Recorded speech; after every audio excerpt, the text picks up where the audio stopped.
شفاعة وهذا مطلبي يا نبي. بسم الله. السلام عليكم ورحمة الله وبركاته. Alhamdulillahilladzi ja'alahu syahrul muharram min awali syahril dzulhijjah mubarak. Asyhadu an la ilaha illallah wahdahu la syarika lahu wa asyhadu anna sayyidana Muhammadan abduhu wa rasuluhu la nabiyya ba'dahu. Amma ba'du, subhanaka la ilma lana illa ma 'allamtana innaka antal alimul hakim. Ya ayyuhal hadirun rahimakumullah, usikum wa nafsi bi taqwallah faqad fajatul muttaqun. Wa qala ta'ala fi kitabihil azizil karim, a'udzu billahi minasy syaithanir rajim. Alladzi khalaqal mauta wal hayata liyabluwakum ayyukum ahsanu amalan wa huwal azizul ghafur. Wa qala ta'ala aidan fi ayatin ukhra, apa hasibtum annama khalaqnakum abasa wa annakum ilayna la turja'un.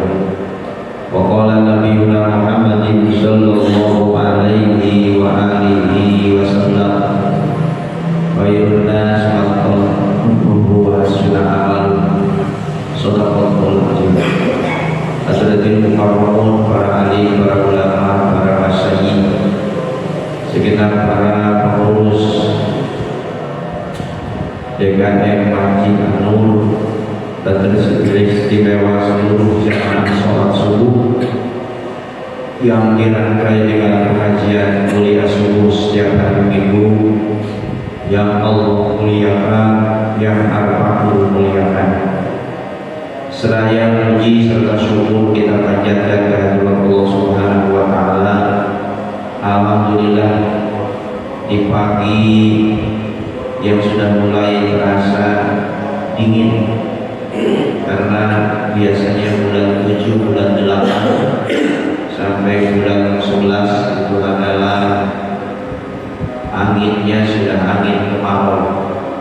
Tentunya akan lebih berat bagi orang yang kurang iman ketika mau melaksanakan sholat subuh, harus terlebih dahulu mandi, harus terlebih dahulu berwudu dan keluar rumah tentunya dengan angin yang dingin. Ini adalah merupakan satu tantangan, dan mudah-mudahan kita semua yang telah melangkahkan kakinya ke tempat ini, termasuk kategori hadis Rasulullah SAW, bahwasanya tidak ada langkah yang lebih dicintai Allah adalah seorang laki-laki yang melangkah ketika mendengar suara azan untuk menghadiri sholat berjamaah.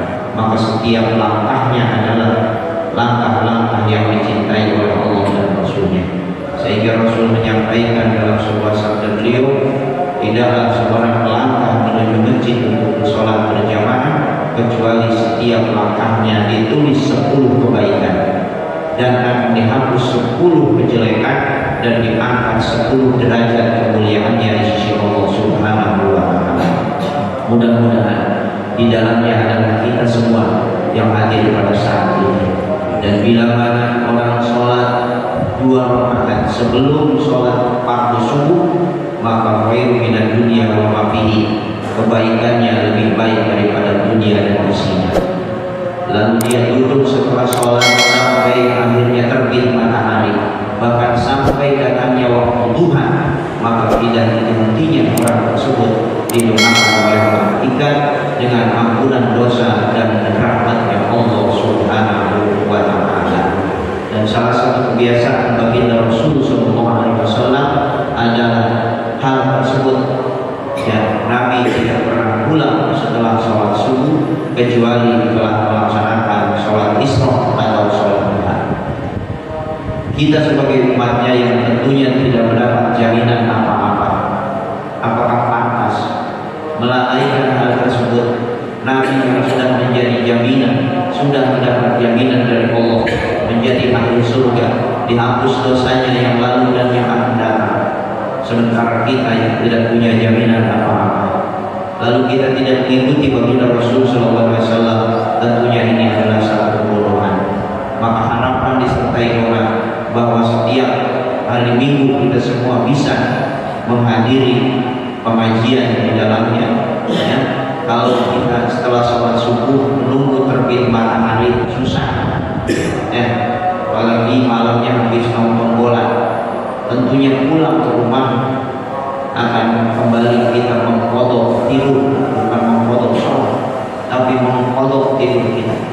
Sedangkan dalam kitab Kasifat belajar dijelaskan, ya, satu kebiasaan yang jelek yang dilakukan oleh umat Muhammad adalah tidur setelah sholat subuh, dan itu akan mewarisi kefakiran. Nah, akan mewarisi kefakiran. Kefakiran itu identik dengan kemiskinan. Nah, kecuali orang-orang tertentu, ya, yang kerjanya yaitu setiap malam melayani umat, seperti siapa ulama, kiai dan penceramah dan seterusnya dan seterusnya. Dan itu pun tetap berlaku sebetulnya. Ya, bagi mereka pun makanya salah satu pesan dari Ibunda Amma Ucit Kudusi singkat tapi padat. Nah, janganlah engkau tertidur atau janganlah engkau tidur setelah sholat subuh kecuali telah terbit matahari. Simpel, tidak pakai dalil. Ya, pesan beliau kepada anak-anaknya. Makanya anak-anaknya semuanya menjadi ulama-ulama besar. Pesan beliau segitu doang. Seorang ibu yang memesankan atau berpesan kepada anaknya dan didengar oleh anaknya, anaknya pun disampaikan kepada murid-muridnya. Ya, itu pesan beliau. Jadi sekali lagi mudah-mudahan ibadah kita hari ini baik fisik, ucapan atau akwal ma'afal yang telah kita lakukan, ya, tentunya dengan aurah kita, dengan doa kita, termasuk di dalamnya adalah ma yantizu min qaulin illa ladaihi raqibun atidun. Tidaklah orang berbuat sesuatu yang baik-baik atau berbuat sesuatu yang buruk-buruk atau berkata yang baik-baik atau berkata yang buruk-buruk, tidaklah mereka terlepas dari dua pengawasan hakikat, yaitu raqibun atidun. Malaikat raqib adalah tukang mencatat segala amal perbuatan dan ucapan kita yang baik-baik, sedangkan malaikat atid adalah pencatat setiap perbuatan kita yang buruk-buruk dan ucapan kita yang buruk-buruk. Pak, insya Allah setelah datangnya kita ke tempat ini tidak ada hal yang buruk. Datang lalu sholat sunat 2 rakaat sebelum sholat subuh, bahkan yang datangnya sebelum subuh bisa sholat tahiyat al-masjid, dan setelah itu ada sa'atul mustajabah di mana kita berdoa di antara azan dan iqamah, itu adalah sa'atul mustajabah. Maka selipkan doa di antara azan dan iqamah ini, walaupun doa itu sedikit, seperti doa mendoakan anak-anak kita yang sedang di pondok, anak-anak kita yang sedang belajar. Dan cukup kita baca Rabbi habli minas sholihin, Rabbi habli minas sholihin, Rabbi habli minas sholihin ketika waktunya pendek. Nah, ketika waktunya panjang silahkan ditambah dengan Allahumma ja'al auladana wa ahlana wa qaribana wa talamidana dan seterusnya. Dan ditambah lagi dengan doa-doa yang lain. Sebelum berkumandang iqamah atau dengan sholawat dan lain sebagainya. Selanjutnya rahmat salam mudah-mudahan selalu tercurah limpah kepada kehadiran Nabi Allah Agung Nabi besar Muhammad sallallahu alaihi wasallam, kepada keluarga sahabat tabi'in, itba'ut tabi'in, dan akhirnya rahmat ini akan melimpah ruah kepada kita semua sebagai para umatnya, yaitu rahmatnya Allah Subhanahu wa taala yang menjadi syafaatnya baginda Rasulullah sallallahu alaihi wasallam. Hari ini adalah hari ke-8 di bulan Muharram dan bulan pertama di tahun 1446 Hijriah. Belum genap 10 hari kita diberikan waktu, kita diberikan ruang, kita diberikan kesempatan oleh Allah Subhanahu wa taala untuk menghirup udara segar di tahun 1446 Hijriah. Tentunya ini pun satu anugerah yang luar biasa. Tidak sedikit saudara-saudara kita, teman-teman kita, ya, yang tahun kemarin tahun terakhir bagi kehidupan dunianya. Tapi kita semua alhamdulillah oleh Allah Subhanahu wa taala masih diberikan yaitu kesempatan untuk senantiasa menjadikan tahun ini lebih baik daripada tahun yang kita lalui. Dalam tanbir Al-Adhan min tafsiri Abu Al-Bayan diceritakan ada seorang laki-laki lewat kepada 3 orang anak yang sedang bermain. Yang 2 ceria karena punya mainan yang bagus, sementara yang 1 sedang menangis.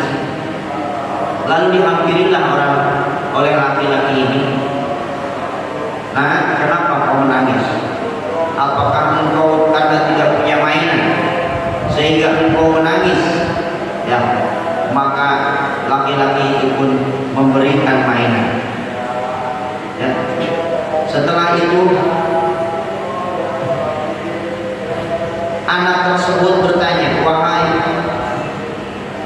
orang pandai, kita tidak diciptakan oleh Allah Subhanahu wa taala untuk bermain-main. Jadi anak ini balik negur sama laki-laki tersebut. Ya? Bahasanya, wahai orang pandai, bahwasanya kita diciptakan ini bukan untuk main-main. Ya. Kalau kita seandainya seperti itu, tentunya kita pun akan terkejut. Ya. Jawab anak kecil itu. Lalu orang tua itu lantas untuk apa, nak? Kita hidup di dunia ini untuk menuntut ilmu dan beribadah. Simpel jawabannya, untuk menuntut ilmu dan ibadah pada anak tersebut. Ya. Lalu ditanya lagi, kau tahu dari mana bahwa hidup ini untuk bertolakul ilmi dan untuk beribadah? Dijawablah oleh anak tersebut. Ya, apa kata anak tersebut? Dia membaca surat Al-Mu'minun ayat 23. Apa hasibtum annama khalaqnakum abasa wa annakum ilaina la turja'un. Ya, maka apakah kamu mengira bahwa sesungguhnya kami menciptakan kamu secara main-main, dan diantaranya bahwasannya kamu akan dikembalikan kepadaku. Ya. Tercenganglah laki-laki tersebut. Ya. Dan di dalam ayat yang lain dikatakan alladzi khalaqal mauta wal hayata liyabluwakum ayyukum ahsanu amala wa huwal azizul ghafur. Alladzi khalaqal mauta, sesungguhnya Allah yang telah menjadikan hidup dan mati. Seluruh makhluk yang ada di muka bumi ini termasuk kita sebagai manusia, bahwa Allah yang menjadikan hidup dan mati kepada manusia itu untuk mencoba, untuk menguji siapa di antara kalian yang paling bagus amalnya. Perlu digarisbawahi. Jadi bukan yang paling banyak amalnya, tapi dikatakan bahwa Allah yang menciptakan manusia, Allah yang menciptakan, yang memberikan hidup dan kematian itu sesungguhnya untuk menguji kita semua. Siapa di antara kita yang paling bagus amalnya, bukan yang paling baik, bukan yang paling banyak, yang paling bagus. Banyak belum tentu bagus. Nah, tapi kalau bagus sudah barang tentu ini adalah baik. Nah, contoh, orang galau ngaji seperti ini cuma sering lihat-lihat TikTok doang. Di TikTok dikatakan sholat sunat 2 rakaat bagi orang yang telah menikah itu lebih baik daripada 40 rakaat dibanding orang yang belum menikah. Nah, langsung dia mendapat hidayah. Baru begitu gua mau nambahin sholat fardu gua dengan memperbanyak sholat. Ya, akhirnya setiap sebelum sholat dia sholat qobliyah, dari mulai zuhur qobliyah zuhur, asar qobliyah asar, maghrib qobliyah maghrib, isya qobliyah isya, subuh qobliyah subuh. Benar sih, ya, karena memperbanyak sholat sunat. Lalu ba'diyah pun tidak ketinggalan, ba'diyah zuhur dia laksanakan, ba'diyah asar juga dilaksanakan, karena saking kagak taunya. Padahal tidak ada sholat ba'da asar, karena dia tergiur dengan pahala tadi. Habis zuhur, habis asar, habis maghrib, memang sunnah muakkadah kalau habis maghrib, ya, habis isya sunnah muakkadah, habis subuh masih sholat juga. Ini kan banyak diamali, tapi bukan amal yang bagus. Kenapa? Karena tidak memakai ilmu. Kalau orang paham, tidak mungkin setelah sholat asar ada sholat sunat, tidak mungkin setelah sholat subuh ada sholat sunat, kecuali datang waktu isyraq, kecuali datang waktu duha, dan itu adalah sholat yang mempunyai waktu-waktu. Nah, banyak amal sedekahnya, banyak jariahnya, banyak ya, infaknya juga banyak. Cuma kalau kagak disebut sama panitia, dia suka ngambek. Ya, kalau ngumumin di masjid, sebut-sebut apa itu paling besar. Ada tuh anak-anak sekarang, sampai saya ditanya sama anak santri, Pak Haji, ya, ada yang apa dek? Itu katanya Pak Haji Mayung ahli ibadah, ahli sedekah, ya, ahli berjamaah, tapi kok sedekahnya 2.000 Haji, ya, masukin keropak 100.000 keceplosan, datang lagi ke DKM, sampai dibuka lagi ke keropak. Ya, kata saya, itulah contoh orang banyak ibadah tapi bukan bagus ibadah. Banyak ibadahnya tapi pengen sohor. Dengan kata lain, setiap ibadahnya tidak murni karena Allah, tapi dicampuri karena makhluk. Nah ini, ya, kita tidak tahu di antara kita siapa yang paling bagus ibadah, Allah a'lam. Tapi yang jelas ketika orang sudah berusaha untuk selalu talabul ilmu, ya, apapun bentuk amal ibadahnya selalu didasari dengan syar'i, dengan syariat, dengan usul, dengan apa yang dicontohkan oleh baginda Rasul Sallallahu Alaihi Wasallam. Karena baginda Rasul Sallallahu Alaihi Wasallam bukan mencontohkan hanya banyak ibadah, akan tetapi beliau memberikan paham kepada kita bahwasannya setiap amal ibadah itu harus didasari hanya lillah, billah, hanya karena Allah. Jadi tidak ada unsur percampuran antara karena Allah dengan antara manusia. Nah, ini diantara ini penyakit. Ya. Ketika diumumin sih, nama disebut namanya, bilang saja saya mau hamba Allah, hamba Allah. Tapi ketika diumumkan oleh panitia, alhamdulillah hamba Allah 3 juta rupiah, dia lagi di warung dengan teman-temannya, dengerin hamba Allah sampai 3 juta. Itu siapa yang hamba Allah? Saya hamba Allah. Ya Allah, sama saja. Nah, itu diantaranya. Dan tidak mungkin akan bisa amal ini baik, amal ini bagus, kecuali bertolakul ini. Maka penting tolakul ini. Ya, makanya pantas kalau Allah memerintahkan sebelum kalian wajib sholat, maka wajib kalian belajar kaifiah tentang sholat. Sebelum kalian zakat, karena dengan kekayaanmu, maka belajarlah terlebih dahulu ilmu zakat.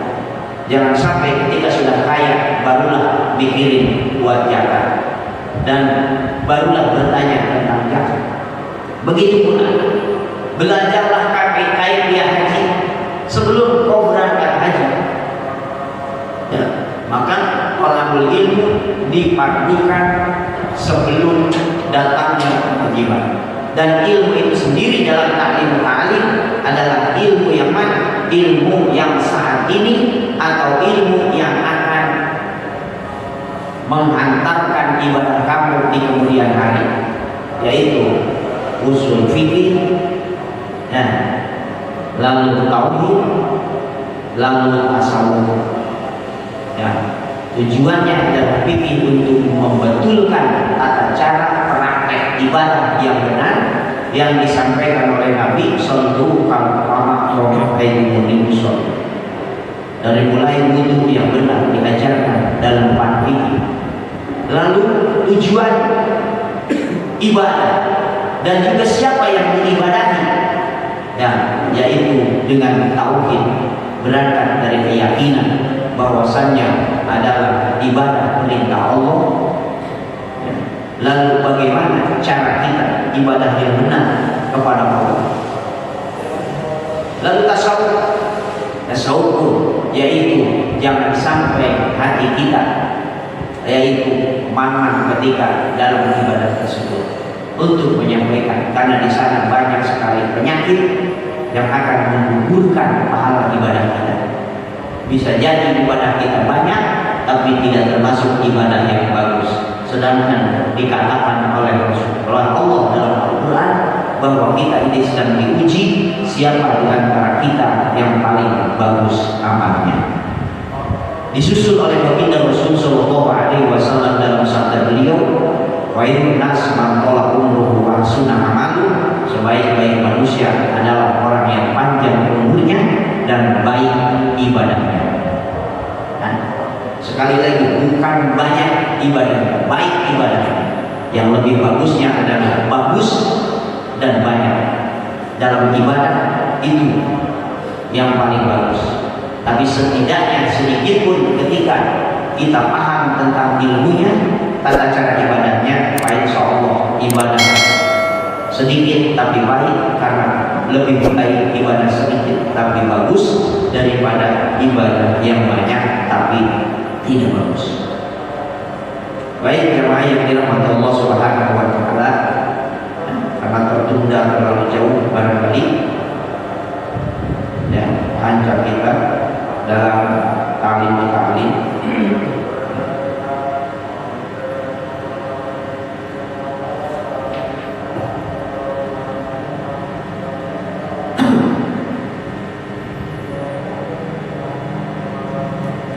Bismillahirrahmanirrahim.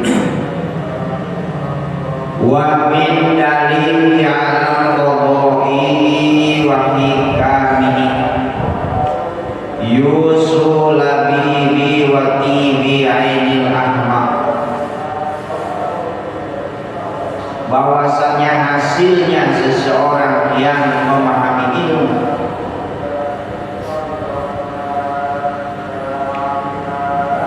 mempunyai kesungguhan hati dalam bertolakul ilmi, yang mendapatkan cobaan dan kesulitan di dalamnya. Rata-rata orang yang masuk ke pondok pesantren, apalagi pesantrennya pesantren ala-ala tahun 70-an, tahun 60-an, ini sudah barang tentu banyak hal yang sangat-sangat tidak mendukung kepada para santri yang sedang belajar.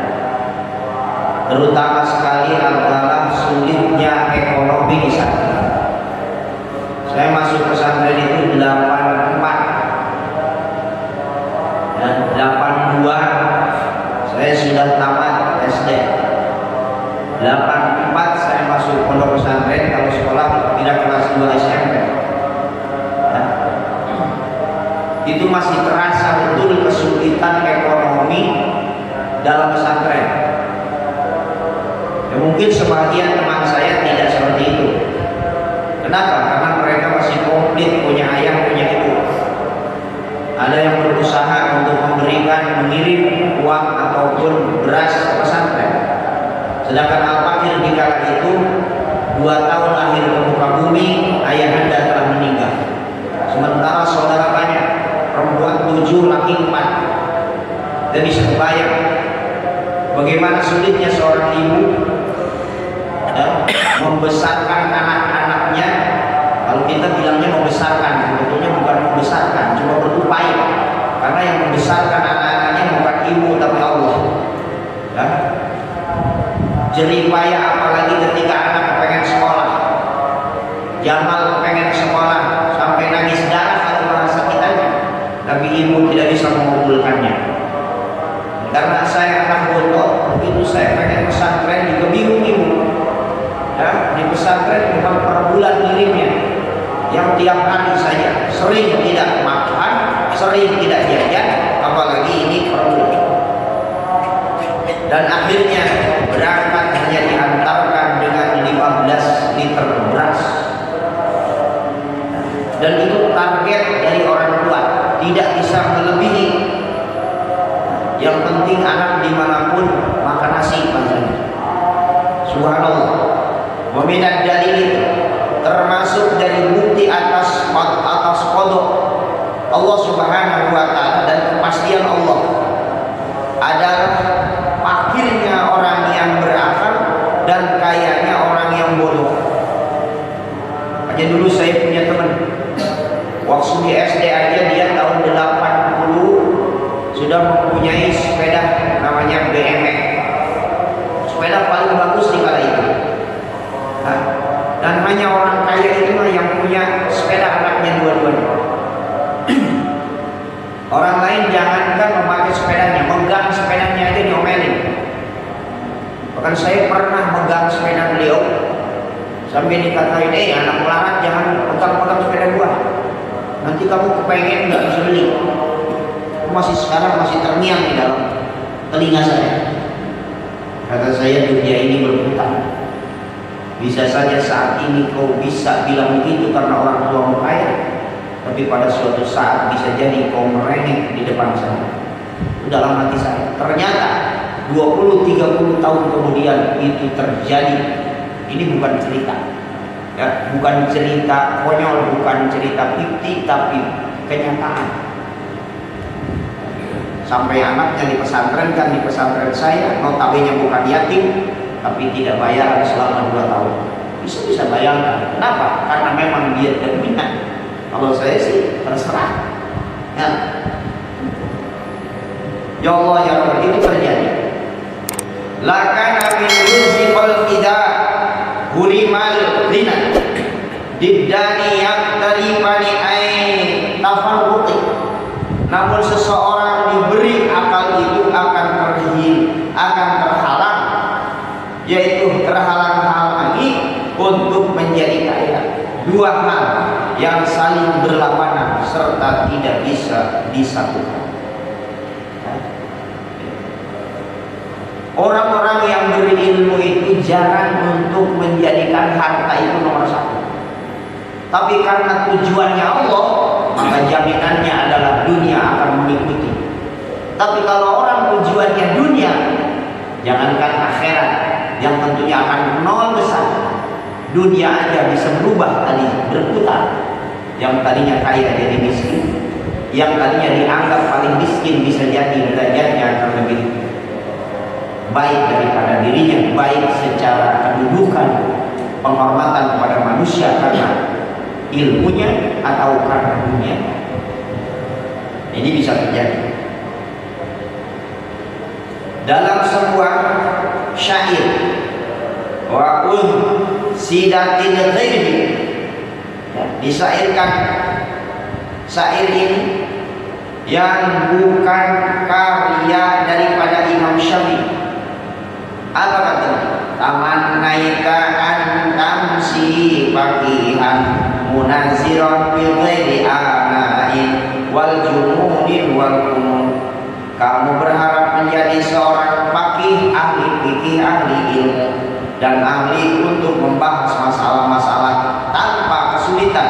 Dan ketahuilah, gila itu banyak macamnya.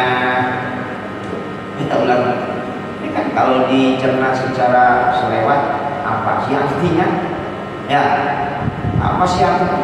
Kamu berharap menjadi seorang faqih.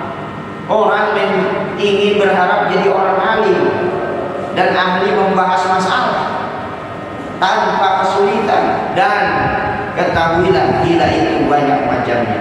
Walaisa isabul man duna masyaqatin tahammaluha fal ilmu kaifa yakun.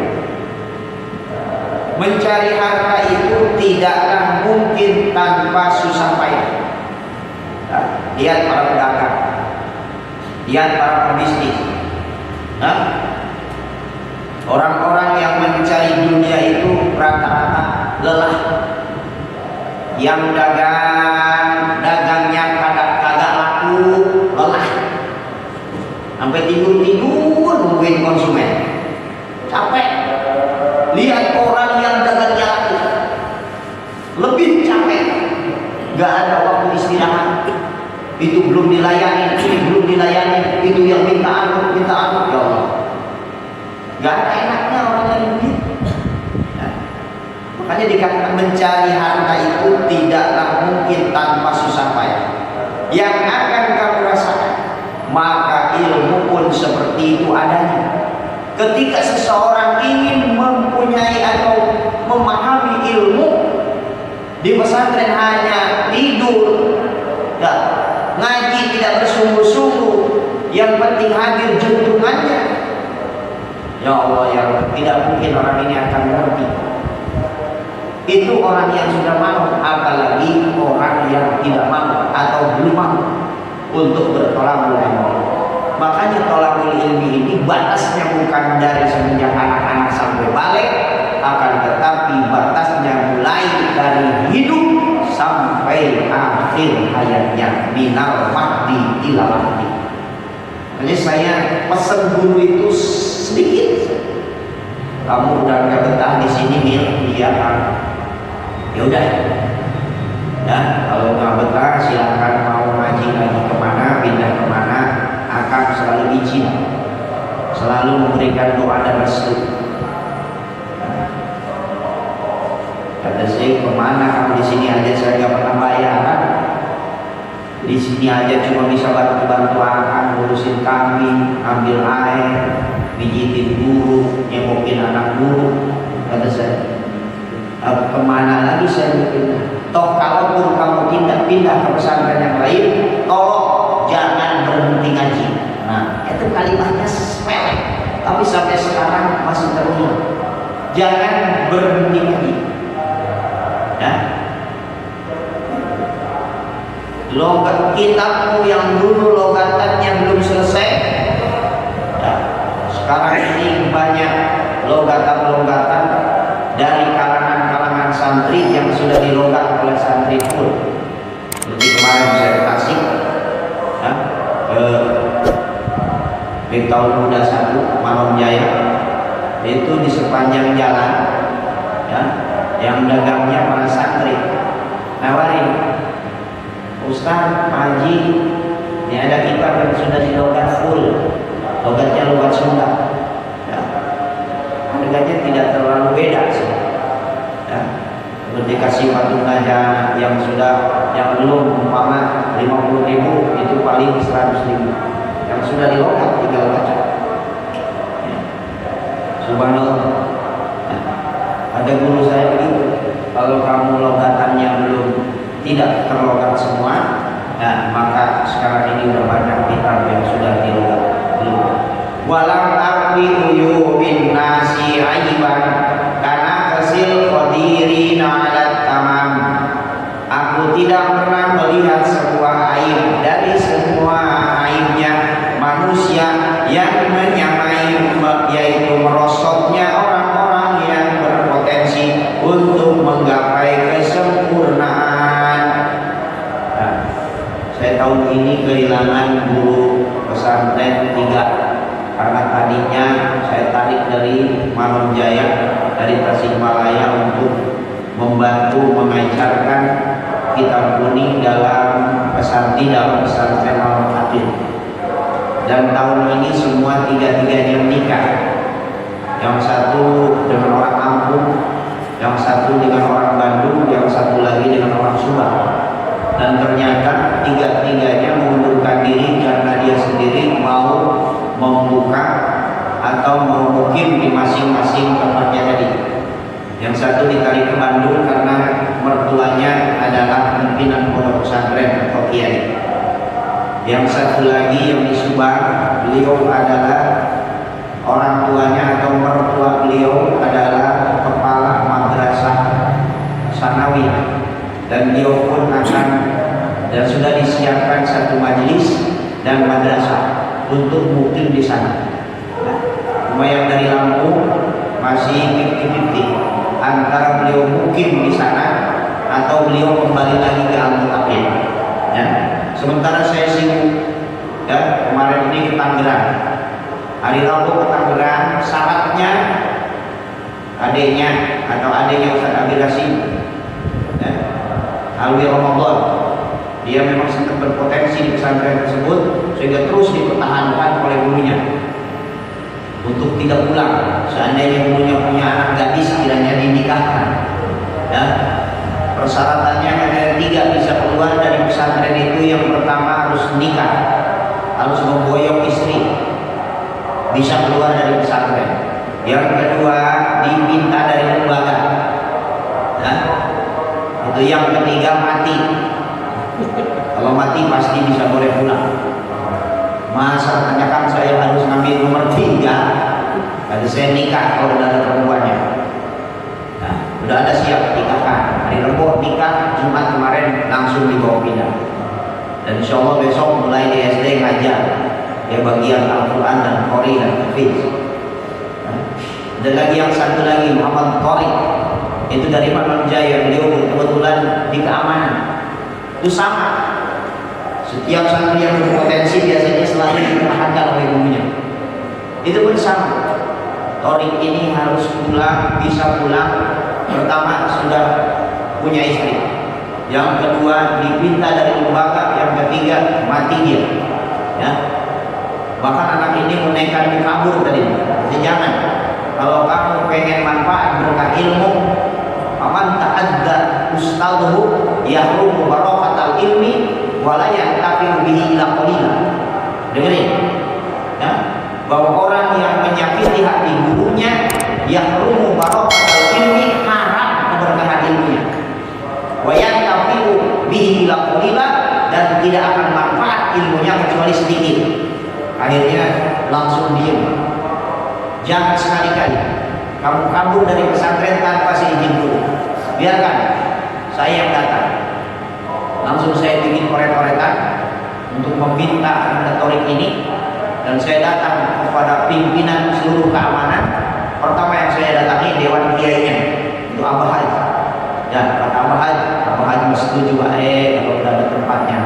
Nah, akhirnya langsung, jadi bukan dari bawah, saya dari atas mintanya dari pimpinan pusatnya, lalu ke bawah.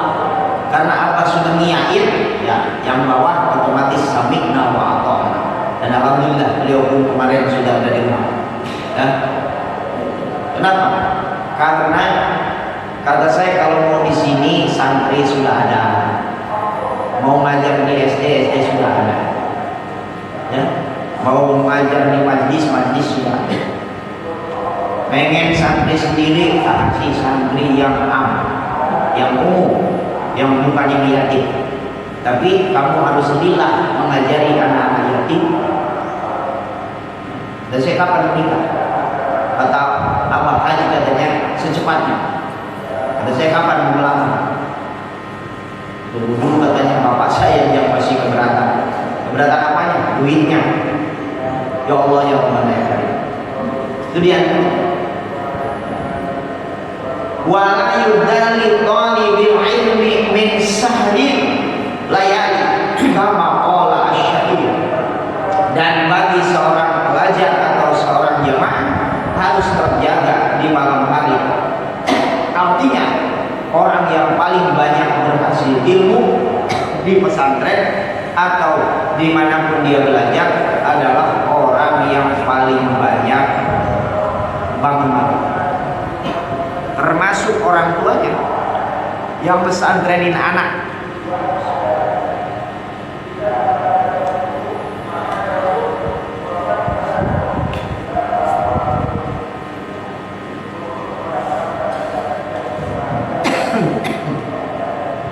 Kadang-kadang kita pesantrenin anak udah, yang penting tiap bulan bayar, ya, itu yang penting anak betah.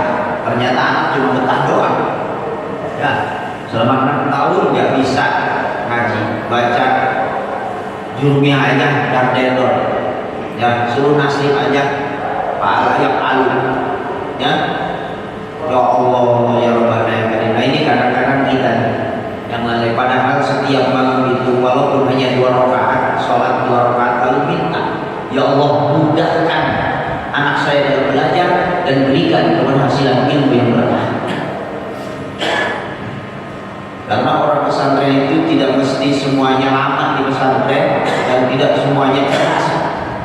Semuanya harus cerdas, harus menguasai semua ilmu, tidak. Ketika keberkahan itu datang, anak itu tidak mesti jadi penceramah, tidak mesti jadi ajaran, tidak mesti jadi kiai. Tapi kalau berkah ilmunya, insya Allah jadi apa saja akan diangkat derajatnya oleh Allah Subhanahu wa Ta'ala. Tugas kita adalah mendidik, ya. Tugas kita adalah memberikan dukungan baik secara doa, terlebih materi, agar anak ini sebentar-sebentar pulang. Kenapa pulang habis duit? Benar nak? Pulang habis duit. Saya dulu begitu. Saya nggak bakalan pulang kalau cukup makan dengan duit. Tapi ketika tidak punya duit, kita juga mau ngeliwet, mau masak sama teman-teman kagak diajakin. Alasannya karena tidak pernah ikut bayaran. Nah, akhirnya biasanya saya hari Kamis sore itu pulang. Kenapa? Karena memang sudah nggak ada lagi duit. Kadang-kadang dari pergaulan itu jalan kaki ke sini, ya. Karena memang tidak ada ongkos. Padahal waktu itu ongkos baru 100 rupiah dari pergaulan ke kantor roda. Baru 100 rupiah, belum 1000. 100 rupiah nyampe. Kadang-kadang saya naik gerobak yang dibawa oleh sapi. Dulu itu bawa orang jual bambu itu dibawa ke Cikarang, ya, pakai ditarik pakai sapi, lalu disebutkan roda. Makanya ada kampung kandang roda. Kampung kandang roda itu walau alam dulunya kampung apa? Karena di situ adalah tempat transitnya roda-roda yang membawa bambu dari Cibarusah, dari Jonggol, transitnya di masjid kandang roda. Jadi sapi-sapinya diberhentikan, mereka pada sholat di masjid tersebut. Nanti setelah sholat subuh baru berangkat lagi ke Cikarang. Maka disebutlah kandang roda. Bahwa alam dulunya itu bekas jalan dogong. Dogong itu semacam kereta, cuma didorong oleh orang. Di zaman Belanda tuh, ya. Jadi semua padi-padi dari kampungan itu dirampasin oleh Belanda. Dibawa tuh di dogong tersebut, didorong sama orang kita, orang Indonesia, dipaksa untuk membawa padi sebanyak mungkin. Untuk apa? Dibuang dan dibakar. Coba bayangkan, nggak sadis gimana itu orang Belanda, ya? Saksi yang sampai sekarang masih ada adalah kantor kecamatan Serang itu dulunya markas Belanda. Ya Allah ya Rabbana ya Karim. Maka waktu dibongkar tahun 3 tahun kemarin, saya juga kebagian ke kayunya, kayu senokeling. Itu ratusan tahun Pak, ada apa-apa. Saya taruh pakai di pagar, ya, rayak aja nggak makan, rayak. Kayak besi itu kayu. Kata saya, ya Allah ya Rabbana ya Karim, ini orang dulu bangun kayu seperti ini. Nah, makanya orang dulu itu selalu berpikirannya panjang depan, ya, nggak kayak orang sekarang. Nebang bambu baru setahun ditebang, nggak tahu aturan, mau pagi mau sore ditebang terus. Makanya sebulan kemudian kumpul. Orang dulu itu pakai tata titi, pakai tata cara, pakai pantangan-pantangan. Makanya subhanallah, nah, walaupun tata titi pantangan-pantangan tersebut tidak ada dalam Quran. Contoh, nebang bambu di atas jam 10. Alasannya kalau ditebang sebelum jam 10, bambu tidak akan kuat. Jangankan 5 tahun, setahun aja kalau kuat. Bahasanya keceriai, ya, minta potong telinganya Pak. Nah, begitu pula kayu-kayu yang akan dijadikan bangunan, ditebangnya mesti jam 10 ke atas. Nah, sebelum jam 10 ke atas, itu kayu akan dimakan berbagai macam ulet di dalam. Benar itu, ya. Itu diantaranya. Derajat yang tinggi ini akan diperoleh sekedar kesulitannya atau dengan kadar kesulitannya. Oleh karena itulah seseorang yang ingin mencapai derajat yang tinggi, maka terjagalah di malam hari. Banyak tidak tidurnya ketimbang tidurnya. Anak-anak sekarang itu malah banyak tidurnya ketimbang melek. Ya, makanya kemarin ada anak yatim dari Tegal Gede 4 orang dari pergaulan, ya, 3 orang, terus nanya orang tuanya, Pak Ji boleh bawa HP nggak? Boleh bawa HP, tapi ditaruh di ustaz. Itu. Anak saya dari kemarin nanya-nanya dulu mau pesantren apa mau main-main di sini. Nah, kalau sekolah membutuhkan handphone, nanti sekolah bisa dibawa ketika pelajaran yang membutuhkan handphone.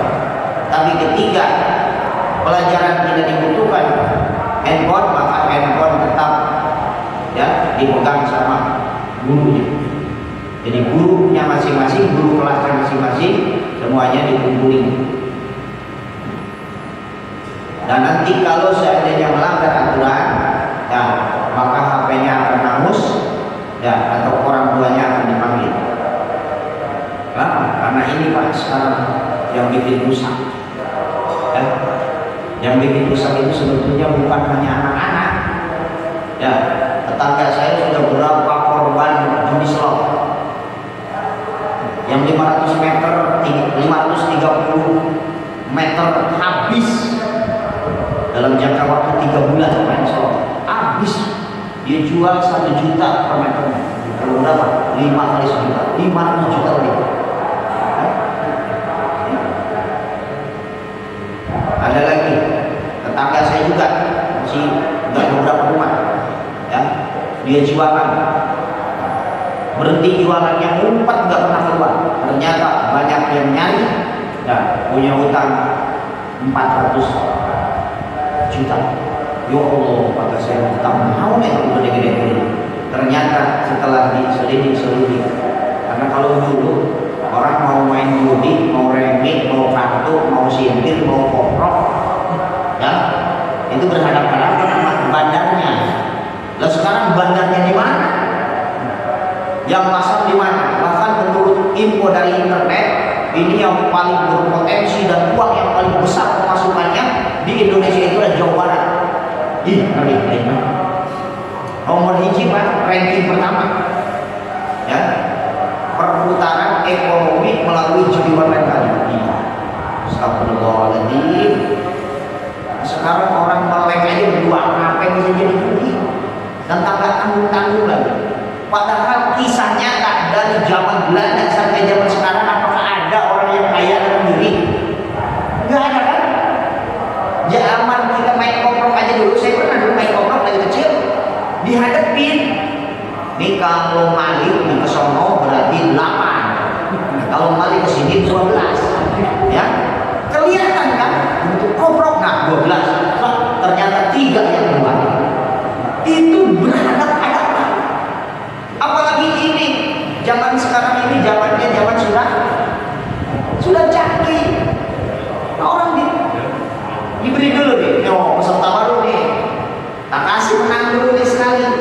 Jadi makin penasaran, tadinya 10.000, biar dia pasang 100.000, 10 kali kalah, nah kasih lagi sekali, karena dia yang mengendalikan. Ya, lempar-lemparan sama juri aja Pak, kadang-kadang juri naas dia, kena sama kita. Ini bukan lempar-lemparan sama juri kok. Nah, ini sama komputer, di mana kita bakal kaya yang jelas tadi. Ya Allah, kemarin kan ada yang TNI yang dibunuh oleh istrinya sendiri, kebetulan beliau juga polisi. Gara-gara apa? Gara-gara judi online. Gusti Allah, ya Rabbana yang kaya. Kalau dulu masih SD, masih porkas lagi. Banyak kan? Nggak tahu juga, orang nggak tahu lah. Orang tahu kan? Ya Allah, itu udah bahayanya seperti itu. Apalagi sekarang. Ya Allah, ya Rabbana yang kaya, ngeri, ya. Nah, makanya dikatakan tarumul izza summa tatamul lailan ya usul bahar man talabal huda. Jadi kamu menginginkan kemuliaan, namun kamu tidur di malam hari. Orang yang menginginkan mutiara pun harus menyelam ke dalam lautan. Kalimatnya kan ya tidak apa ya, tidak vulgar, selalu bahan tafakuran. Karena ini kalimatnya kalimat-kalimat ulama, selalu memberikan ya Allah contoh-contoh. Jadi kamu menginginkan kemuliaan, namun kamu selalu tidur di malam hari, tidak pernah terjaga, ya tidak mungkin Allah akan mengangkat derajatmu. Orang yang pengen permata saja, ya orang yang pengen mutiara saja harus menyelam ke dalam dasar lautan. Nah itu contoh kecil bahwa kesungguh-sungguhan dalam bertolak ilmi, dalam mengaji dan dalam belajar ini sangat penting sekali. Ya, maka dari itu mudah-mudahan melalui belajar dari guru-guru kita inilah yang akan semakin kita semakin berumur, semakin berhati-hati dalam ibadah, dan semakin bagus ibadah kita di hadapan Allah Subhanahu wa taala. Jamaah yang dirahmati Allah Subhanahu wa taala, mungkin untuk pertemuan setelah Idul Fitri ini udah lewat satu kali lebaran Idul Adha kemarin, ya itu. Jamaah sekalian, mudah-mudahan kedepannya kembali kita istiqomah untuk senantiasa setiap hari Minggu, ya tentunya dengan part-part yang berbeda. Ada yang part fikih, ada yang part tauhid, ya ada part umum. Seperti talim ini jarang sekali sebetulnya ketika orang masuk pesantren pertama kalinya, biasanya taklim yang dikaji. Kenapa? Karena mereka supaya tahu adab. Ya, salah satu cara berhasilnya orang tolabul ilmi dan mendapat ilmu yang berkah adalah adab-adabnya terlebih dahulu. Karena apa? Karena penting sekali. Ya, adab itu adab qoblal ilmi. Jadi adab itu lebih baik daripada ilmu. Jadi orang yang berilmu banyak tapi tidak beradab lebih baik daripada orang ilmunya sedikit tapi beradab. Dalam artian tahu tata cara dan penghormatan. Bagaimana cara menghormati ilmu, apakah dengan kitabnya itu sendiri, dengan alimnya itu sendiri, dan keluarga alimnya itu sendiri, dan bagaimana caranya bersungguh-sungguh adalah salah satu tata cara untuk meraih ilmu yang berkah di hadapan Allah Subhanahu wa taala. Fatihah. A'udzubillahi minasyaitonirrajim. Bismillahirrahmanirrahim. Alhamdulillahi rabbil alamin. Arrahmanir rahim. Maliki yaumiddin. Iyyaka na'budu wa iyyaka nasta'in. Ihdinas siratal mustaqim. Siratal ladzina an'amta 'alaihim ghairil maghdubi 'alaihim waladdallin. Allahumma lakal hamdu wa ilaikal mustaqim wa antal musta'an. La haula wa la quwwata illa billahil 'aliyyil 'azim. Allahumma inna nas'aluka ilman nafi'an wa 'amalan mutaqabbalan wa rizqan halalan wasi'an khairan mubarakah. Allahumma sallim wa sallim dinana wa sallim islamana wa sallim